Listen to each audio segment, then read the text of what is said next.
জয় east Bengal. নমস্কার, আপনারা দেখছেন সংবাদ টুডে। প্রথমেই লাল হলুদ ব্রিগেডকে অভিনন্দন চেন্নাই এফসিকে হারিয়ে পুরো 3 পয়েন্ট ঘরে তোলার জন্য। এর ফলে আইএসএল এর সুপার 6-এ যাওয়ার সম্ভাবনা জিয়ে থাকলো। এই ম্যাচ নিয়ে নয়, আজকের ভিডিওতে ইস্টবেঙ্গল নিয়ে আরও কিছু আপডেট, আর এই ভিডিওতে আপনাদের স্বাগত।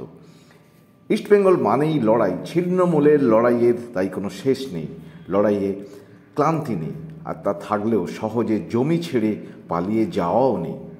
স্বভাবতই ইস্টবেঙ্গল জয় চায়, আর জয় মানে তো জয়। কোন কৌশলে তা দেখার দরকারও নেই।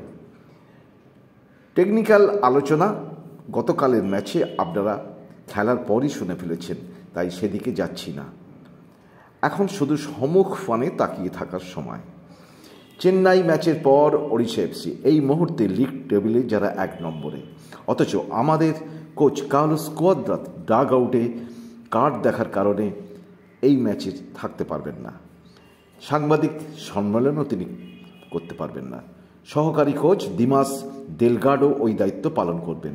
তিনিও অভিজ্ঞ কোচ, আইএসএল জয়ী বেঙ্গালুরুর গুরু দায়িত্ব একসময় পালন করেছেন।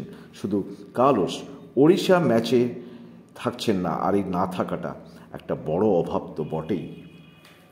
ওড়িশা ম্যাচের হিজেজিও কার্ড সমস্যায় থাকছেন না, তবে খুব বড় ভরসা দিচ্ছেন প্যান্টিচ।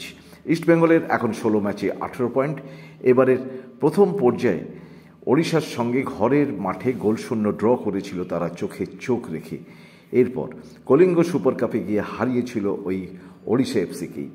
29 তারিখ এই ম্যাচে ওড়িশার বিরুদ্ধে চোট আঘাতে জর্জরিত ইস্টবেঙ্গল, আর এটাই কার্লোস কুয়াদ্রাতের বড় চিন্তা।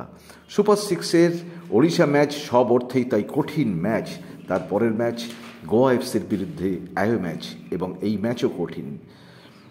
ওড়িশা ও গোয়া ম্যাচ নিয়ে কুয়াদ্রাত কোনোভাবেই হারতে চাইছেন না বলে সূত্রের খবর। তাই পয়েন্ট চাই পয়েন্ট, তবেই তো সুপার 6-এ যাওয়ার লড়াই জারি থাকবে। চেন্নাই ম্যাচে বিষ্ণুকে দ্বিতীয়ার্ধে নামানোর পর আক্রমণের তেজ বেড়েছিল।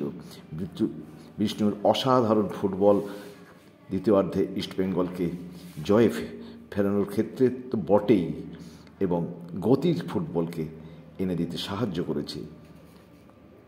এই গতির ফুটবলে যে ইস্টবেঙ্গলকে জয় এনে দিচ্ছে, অথচ ফুটবলারদের চোট আঘাতে কোচ কুয়াদ্রাত সেটা বুঝেও তাই অসহায় বোধ করছেন। ওড়িশার বিরুদ্ধে আক্রমণাত্মক খেললে খুব ভালো, আর তা না হলেই ওড়িশা কিন্তু চেপে ধরবে। সেই অর্থে তিনি লাল হলুদের মাঝ মাঠের শক্তি বৃদ্ধি করতে চাইছেন, কিন্তু কিভাবে? ওড়িশা ম্যাচে তাহলে কি সল ক্রিস্পোকে খেলানো হতে পারে? এবং সূত্রের আরও খবর যে ওড়িশাকে চেপে ধরতে, ওড়িশাকে হারাতে ক্রিস্পোকে খেলানোর কথা ভাবছে লাল হলুদের বাহিনী। মাঝ মাঠে সৌভিকের সঙ্গে ভাস্কুইজ খেলছেন, এবং চেন্নাই এফসির বিরুদ্ধে নন্দকুমারের গোলের বলটা কিন্তু ভাস্কুইজেরই বাড়ানো ছিল। অর্থাৎ ভাস্কুইজ ধীরে ধীরে খেলা ফিরছেন, ডানা মেলছেন, কিন্তু এখনও তিনি টানা 90 মিনিট খেলার মতো উপযুক্ত নয়। এমনিতেই তার বয়স হয়েছে, আর সেরকমভাবে টানতেও পাচ্ছেন না। 60-70 মিনিটের পর তাকে কিছুটা বেদম লাগছে। তবে অনেকেই বলছেন ক্রিস্পো থাকলে আক্রমণ যেমন বাড়বে, তেমনি ভাস্কুইজের খেলা আরও খুলবে। এই ইকুয়েশন নিয়েই ইস্টবেঙ্গল কি ওড়িশার মোকাবিলা করতে চাইছে কিনা তা আমরা অবশ্য জানি না। আমাদের স্পষ্ট কোনো খবর নেই আমাদের কাছে, হাতের সময় কম। কারণ 29 তারিখ বৃহস্পতিবারের ওড়িশা ম্যাচের জন্য ইস্টবেঙ্গলকে বুধবার অর্থাৎ আগামীকালই রওনা দিতে হবে। তবে আমরা ওড়িশা ম্যাচের মাঠে থাকতে পারছি না, থাকছেন তো আপনারা অনেকেই। আমাদের ইচ্ছে থাকলেও ওড়িশা ম্যাচে থাকতে পারছি না, কিন্তু যেহেতু আপনারা থাকছেন তাই আপনাদের জন্যে আমাদের অনেক অনেক শুভেচ্ছা রইল।